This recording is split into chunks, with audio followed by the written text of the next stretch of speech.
सबको साथ लेकर आराम से चले, बहुत स्पीड से ना जाए, पीछे वाले लोग पीछे छूट जा रहे हैं, आराम आराम से हैं सब। और निवेदन एक बार और है, आप सबसे लाइन से चलें, लाइन से सभी, ताकि जो गाड़ी पीछे आगे जा रही है उसको जगह दिया जाए, आराम से वो सब भी निकले।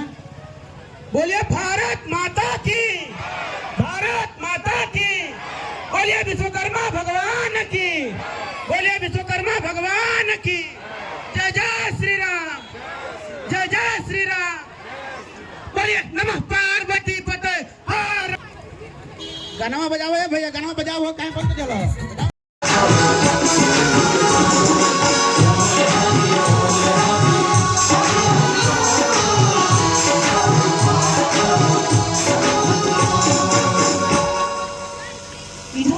देर हो गया और हिरण्यकश्यप भगवान सोचने लग गए कि मैंने 2 गुप्तचर भेजा लेकिन कोई सूचना नहीं आई वहां से। तो जो हिरण्यकश्यप भगवान जी थे उन्होंने क्या किया, 2 और सिपाहियों को भेजा और कहा कि जाओ देखो वहां पर क्या हो रहा है और जितना शीघ्र हो सके वो समाचार मेरे तक आना चाहिए। और सजनों जब वो सिपाही गए तो उन लोगों ने देखा वहां तो बड़ा ही अलग सा माहौल था और उसमें कोई किसी की बात ही नहीं सुन रहा था और जो भी उनको छूता था तो क्या बोलता था, बोल हरि बोल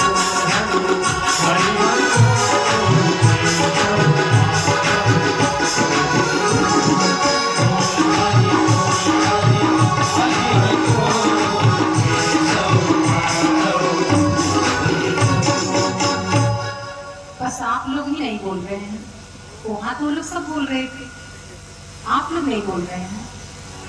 तो आपको भी हम सम्मिलित कर देते हैं, उसी गुरुकुल में चलेंगे, सम्मिलित होंगे आप लोग। हमारी बात कितने लोगों को समझ आ रही है? मुझे भोजपुरी भी आती है, फिर मैं उसी में बोलूंगी, समझ आ रही है? तो कितने लोग सम्मिलित होना चाहते हैं? मर्यादपुर वाले लोग जो हैं, क्या मर्यादपुरी है ना? हाँ, तो कितने लोग सम्मिलित होंगे? हाथ उठाइए। तो वहां क्या बोलेंगे जाके, बोल हरि बोल हरि।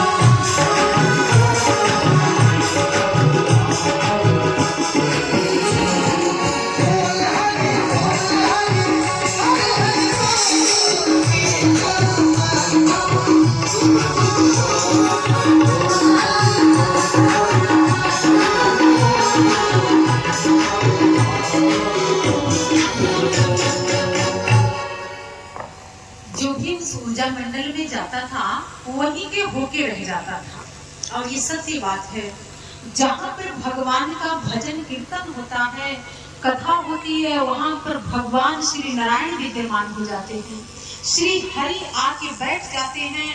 और सजनों वहां पर चाहे कोई असुर जाए, चाहे कोई मानव जाए, चाहे कोई देवता जाए, वो सब एक सुर में बोलते हैं।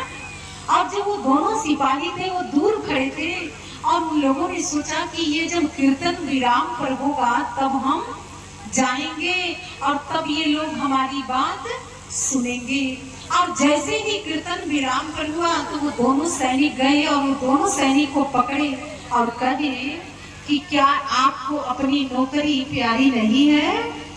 अगर यह समाचार भगवान हिरण्यकश्यप तक जाएगा तो आपको नौकरी से निकाल दिया जाएगा।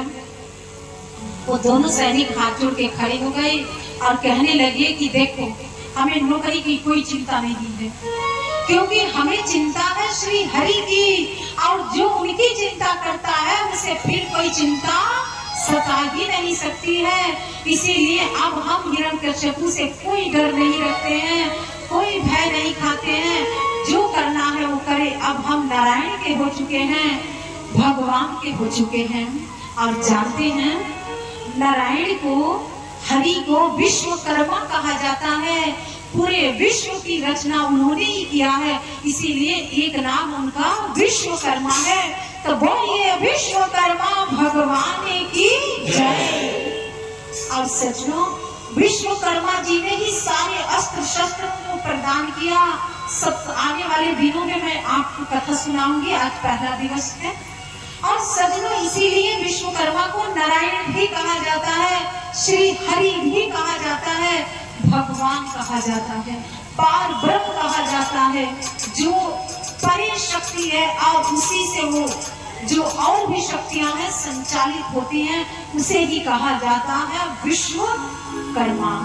जो पूरे विश्व को कर्म करना सिखाता है, जो पूरे विश्व को गतिशील प्रदान करता है, जो पूरे विश्व को सारा कुछ प्रदान करता है, उसे विश्वकर्मा कहा जाता है। सज्जनों, और इधर भगवान वहां पर विद्यमान थे, श्री हरि विद्यमान थे, और इधर जो दो सैनिक आए थे, प्रहलाद जी के हाथ पकड़े और लेके कहाँ गए? हिरण्यकश्यपु भगवान के पास। और हिरण्यकश्यपु भगवान अपने अंक में बिठा के प्रहलाद जी से पूछते हैं कि पुत्र, तुमने गुरुकुल में जाके कौन सा ज्ञान प्राप्त किया है? और जैसे ही पिता ने पूछा तो भक्त ने कहा कि पिताश्री, मैंने वहां पर श्री नारायण के भगवान को कीर्तन किया, भगवान की छवि, उनकी सुंदर सुंदर छवि को मैंने अपने अंदर देखा, बाहर भी देखा पिताश्री। और जैसे ये बात हिरण्यकश्यपु भगवान ने सुना तो वो क्या करते हैं? अपनी गोद से उठा के प्रहलाद जी को जमीन पर पटक देते हैं और कहने लगे कि मूर्ख, तुम्हारे चाचा का हत्यारा है ये हरि नारायण, और तुम बार बार उसकी बात मुझसे कहते हो, बार बार उसकी बात तुम गुरुकुल में बताते हो, और तुम मेरे पुत्र नहीं हो सकते हो, तुम बैरी हो बैरी। अरे तुम तो मेरे कुल को कुल्हाड़ी हो, कुल्हाड़ी के काम करते हो। कुल्हाड़ी जानते हैं किसे कहा जाता है? जिसे लकड़ी काटा जाता है। और तुम पुत्र के रूप में कुल्हाड़ी जन्मे हो मेरे कुल में, मेरे कुल का ही नाश कर दोगे। छोटा सा नन्हा सा भक्त है, कुछ पता नहीं है, और भागते हुए महारानी कयादू आती है, पुत्र को उठाती है, हृदय से लगा ली और कहने लगी कि हे नाथ, आप जानते हैं मेरा पुत्र बहुत छोटा है, आपके सारे रीति रिवाज को सीख लेगा, लेकिन इतनी क्रूरता मेरे पुत्र के साथ मत करिए। और वहां पर जो हिरण्यकश्यपु था उसने कहा कि नहीं महारानी, ये हमारा पुत्र हो ही नहीं सकता है, क्योंकि अगर ये हमारा पुत्र होता तो हमारे जैसे होता। सजनों, ये सत्य बात है। कहते हैं कि जरूरी नहीं है कि माता पिता की जैसे ही संतान होती है, कई बार माता पिता से बढ़ के संतान आती है, और कई बार ऐसा होता है कि माता पिता धार्मिक विचार के होते हैं लेकिन संतान असुर प्रवृत्ति के जन्म ले लेती है। तो सजनों, हिरण्यकश्यपु यही सोचता था कि मेरा पुत्र मेरे जैसे होना चाहिए, लेकिन पुत्र तो भक्त था, जिसने भगवान की महिमा को सुना था, भगवान की महिमा को गाया था। वो किसी परपंच को नहीं जानता था, किसी षड्यंत्र को नहीं जानता था, किसी छल को नहीं जानता था, किसी कपट को नहीं जानता था। और सजनों, इसीलिए कहा जाता है जो भक्त होता है किसी छल कपट में नहीं आता है, किसी के षड्यंत्र में वो कभी नहीं आ सकता है, क्योंकि भक्त हर चीज से अलग होता है। और प्रहलाद जी का जीवन बहुत ही अलग है, बहुत ही दिव्य है। और इधर जब हिरण्यकश्यपु को पता चला कि मेरा पुत्र हरि की भक्ति करता है, नारायण की भक्ति करता है, तो जानते हैं ना, गुरु जी पर भी प्रश्न खड़ा होता है। हिरण्यकश्यपु ने कहा कि नहीं, बच्चे में कोई गलती नहीं है, गुरु में ही गलती है, क्योंकि मेरे गुरु ने ही उसे ढंग से कोई ज्ञान प्रदान नहीं कर रहे हैं, और यही कारण है कि मेरी संतान मुझे भगवान नहीं मानती है और मेरे बैरी को भगवान कहती है। और सजनों, गुरु जी को बुलाया गया, और जब गुरु जी आए, गुरु शुक्राचार्य, तो हिरण्यकश्यपु भगवान जो है उन्होंने कहा कि गुरु जी, आप अपना दायित्व ठीक से नहीं निभा रहे हैं, और आप मेरे पुत्र को कौन सा ज्ञान दे रहे हैं? मेरा पुत्र आज तक मुझे भगवान स्वीकार नहीं किया है। गुरुजी ने कहा, आज से कोई त्रुटि नहीं होगी, और अब मैं उसका निर्माण करूंगा, मैं जैसा चाहूंगा वैसा ही वो करेगा। सचमुच, इस संसार में जब जब भी कोई दम भरता है ना, मैं मतलब अहंकार होता है, और जब जब भी ईगो आता है, अहंकार आता है, तो उसी का सर्वनाश होता है। इसीलिए कहा जाता है कि जब गुरु के अंदर अहंकार होगा, अहम होगा तो फिर वो शिष्य का निर्माण क्यों करेगा सज्जनों। और गुरु शुक्राचार्य के अंदर मैं की भावना थी, और जो व्यक्ति मैं ज्यादा करता है, अहंकार से पीड़ित होता है, अहंकार को पोषित करता है, तो समझ लेना उसके विनाश होने में अब ज्यादा समय नहीं है, उसका विनाश अब बहुत जल्दी ही हो जाएगा। और सज्जनों इधर भक्त प्रहलाद जब जाते हैं तो जो गुरु जी हैं उन्होंने बहुत प्रयास किया, लेकिन उनकी एक बात उन्होंने नहीं मानी। जानते हैं क्यों? जब गुरु ही गलत शिक्षा दे, गुरु ही गलत नीति बताता है, गुरु ही जब गलत कार्य करवाता है तो जो शिष्य होता है वो स्वीकार नहीं करता है। और भक्त प्रहलाद ने कहा कि आपका ज्ञान, आपकी नीति मुझे सब अनुचित लगता है गुरुजी, मुझे आपकी ज्ञान की आवश्यकता नहीं है। जिस नीति के आप मुझे पाठ पढ़ाते हैं उस नीति में ये सब है ही नहीं जो आप मुझे सिखा रहे हैं। गुरुजी को लगा कि ये बात नहीं मानेगा, वहां तो मैं कह के आ गया हूँ। और सज्जनों उन्होंने क्या किया जानते हैं? एक आसुरी विद्या से एक आसुरी शक्ति का निर्माण करते हैं, और वो कहते हैं कि इसका वध कर दो, इसको छोड़ना मत। और सज्जनों उस आसुरी शक्ति का नाम था कृतक्रिया। और उस कड़ाहे में तेल बहुत तेज से गर्म हो रहा था, और वहां पर सारे जो गुरुकुल में जो बालक थे उन सब बालक इकट्ठे थे, लेकिन उसमें से सिर्फ प्रहलाद जी को बुलाया गया इशारे से। जो भक्त होता है वो कभी डरता नहीं। प्रहलाद जी आते हैं, अब जैसे ही भक्त प्रहलाद को उठा के उस कड़ाही में डाला गया तो जानते हो तेल उबल रहा था वो फूल बन गया, और आज वो जो भक्त है उस फूल पर बैठ गया। और वो जब राक्षसी आती है उन्हें मारने अपना सुदर्शन चक्र भेज दिया, और जैसे ही सुदर्शन चक्र आता है तो भक्त को चौमोर से ढक लिया, और जैसे ही उसने ढका, अब उस कृतक्रिया नाम की जो आसुरी शक्ति है बार बार प्रहार कर रही थी, लेकिन कोई भी प्रहार उसने काट दिया, और वहां से वो आसुरी विद्या से जो आई थी वो प्रस्थान करती है। इधर कहते हैं जैसी नियति वैसे ही व्यक्ति रास्ता तय करता है। गुरुजी ने तो प्रहलाद को मारने के लिए बुलाया था, लेकिन उन्हीं जिसके लिए आप बोए हैं ना वो उसको नहीं चुभेगा, पहले आपको ही चुभेगा। इसीलिए सज्जनों इधर जब गुरुजी को ये समाचार मिला कि मेरे दोनों पुत्रों का वध हो चुका है, तो जो तंत्र विद्या से उस आसुरी शक्ति को बुलाया गया था और वो अपने खड़ग से किसी के शीश काटती है तो फिर वो शीश जुड़ नहीं सकता है। इधर प्रहलाद जी जब देखे कि गुरुजी विलाप कर रहे हैं, अपने पुत्र में और दूसरे के पुत्र में जमीन आसमान के अंतर होता है, क्योंकि आज अपना पुत्र मरा है, कितना दुख हो रहा है। लेकिन वही प्रहलाद जी को जब मरवाने के लिए बुलाए थे तो कोई दुख नहीं था, गुरु थे। और जब गुरु ही अनुचित मार्ग दिखाए, अनुचित रास्ते पर चले, तो कहते हैं ऐसे गुरु का भी परित्याग कर देना चाहिए। जो भी आपके बड़े लोग हैं, अगर आपको गलत रास्ते पर चला रहे हैं तो ये हमारे शास्त्र ग्रंथ बताते हैं, या तो आप उस स्थान को छोड़ दीजिए, या तो उस घर परिवार को छोड़ दीजिए, या तो उस व्यक्ति का मन से त्याग कर दीजिए। इसीलिए सूरदास जी ने बहुत सुंदर कहते हैं कि छाड़ मन हरि से बेमुखन के संग, जागे मन कुबुद्धि उपजे, पड़े भजन में भंग, छाड़ मन हरि से बेमुखन के संग।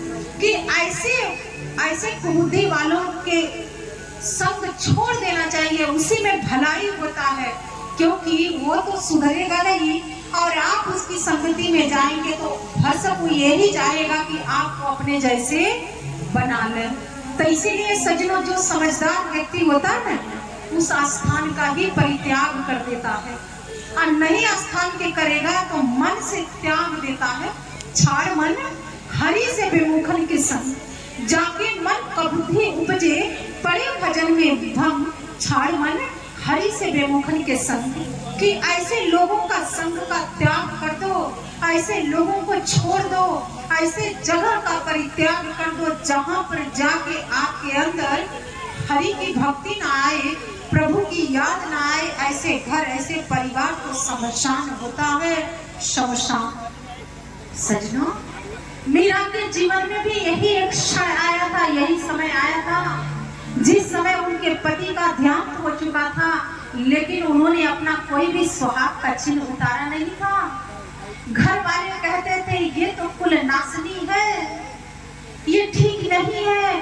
तो उस समय के समकालीन संत थे गोस्वामी तुलसीदास जी, और उस समय उनके गुरुजी संसार में नहीं थे, मीरा के गुरु संत रविदास थे।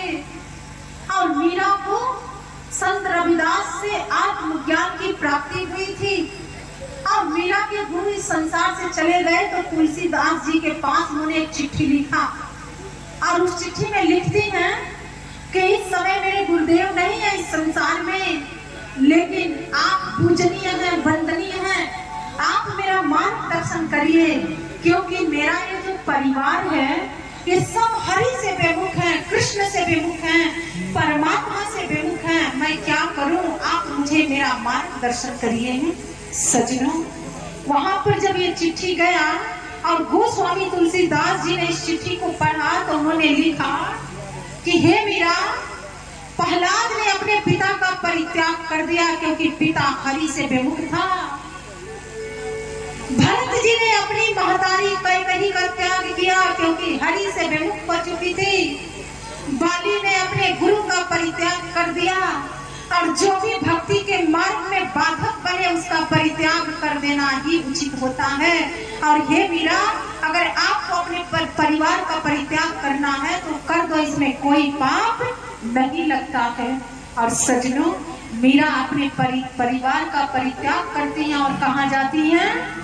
वृंदावन की भूमि पर, जहाँ आज समूह के समूह लोग जाते हैं दर्शन करने के लिए, कान्हा जी के दर्शन करने के लिए। सजनों, उनकी दो दासियां थी, दोनों कहती हैं कि हे मीरा, आप अपने परिवार की बात क्यों नहीं मानती हैं? मीरा ने कहा कि मैं इनकी बात कभी मान ही नहीं सकती हूँ, क्योंकि इनकी बात मानने योग्य तो है ही नहीं। और मीरा ने बहुत सुंदर इस समाज को संदेश दिया। मीरा जानते हैं क्या कहती हैं? मीरा ने बहुत सुंदर एक लाइन बोली, और मीरा कहती हैं कि मैंने सबका मन से त्याग कर दिया। मेरा कोई देवर है, मेरा कोई ससुर है, कोई मेरी सास है, कोई कुछ है, लेकिन मैंने इनका त्याग कर दिया। वो कहती हैं कि जब नाव जल में छोड़ दी, तूफान में ही मोड़ दी, दे दी चुनौती सिंधु को, फिर पार क्या मझधार क्या, अब छोड़ सुख की कामना, कर आरंभ की अपनी साधना, संघर्ष पथ पर बढ़ चलो, फिर जीत क्या और हार क्या। मैंने तो सारा जीवन कान्हा के चरणों में समर्पित कर दिया, चाहे मेरी जीत हो या हार हो, हार में भी मेरी जीत है और जीत में तो जीत है ही। इस परिवार के सामने मैं अपना घुटना कभी नहीं टिक सकती हूँ। और सजनों, मीरा उसी दिन वृंदावन की यात्रा करती हैं। इतिहास बताता है कि मीरा जीते जी कृष्ण की मूर्ति में समा गई। ये थी भक्ति, ये है भक्ति की पराकाष्ठा। सजनों, इसीलिए भक्ति करे कोई सूरमा, जात वर्ण कुल कोई, सुरमाओं का मार्ग होता है, कायरों का मार्ग नहीं होता है। जो चंद सिक्कों में बदल जाए, जो चंद बातों में उलझ जाए, जो चंद बातों में इधर के उधर राजनीति करता है, ये सारे कायर होते हैं, कायर। और कायरों का मार्ग कभी कोई अच्छा स्थान मिल ही नहीं सकता है। सजनों, मीरा ने कहा ये सब कायर हैं और इन कायरों की बात हम नहीं सुनते हैं, इनका परित्याग मैं कर रही हूँ। और कृष्ण की मूर्ति में समा गई, उनकी इतनी साड़ी सिर्फ बची थी। ये थी भक्ति। भक्त हमेशा अपना प्रमाण देता है, लेकिन कायर क्या करते हैं? हमेशा षड्यंत्र बनाते हैं, जाल घूमते हैं। ये ठीक नहीं है, वो ठीक है, वो ठीक नहीं है, वो ठीक है। क्या तुम ठीक हो? मैं पूछती हूँ, इस समाज से पूछती हूँ, क्या तुम लोग ठीक हो? जिस दिन तुम लोग अपने आप को ठीक कर लेना, उस दिन किसी से पूछना, क्योंकि ये पूछने का तुम्हारा अधिकार नहीं है। क्योंकि पहले अपना जीवन देखो, फिर अपना घर परिवार देखो कि कहाँ खड़ा है परिवार। हरि भक्ति है जीवन में, हरिमय परिवार बना, हरिमय जीवन है नहीं। तो छाड़ मन हरि से बेमुखन के संग, जाके मन का बुद्धि उपजे, पड़े भजन में भंग। छाड़ मन छड़ी से बेमुखन के संग ऐसे सभा, ऐसे स्थान, ऐसे लोगों का परित्याग करने में ही भलाई होता है सज्जनों। इसीलिए जो कमियां खोजे, जो कमियां निकाले, वो कायर होते हैं, कायर। और कायरों का काम होता है पीछे बोलना, सामने नहीं। हम ललकार के बोलते हैं कि कोई कायर नहीं है, कोई सूरमा है तो आके सामने पूछे और सामने मेरे से बात करे।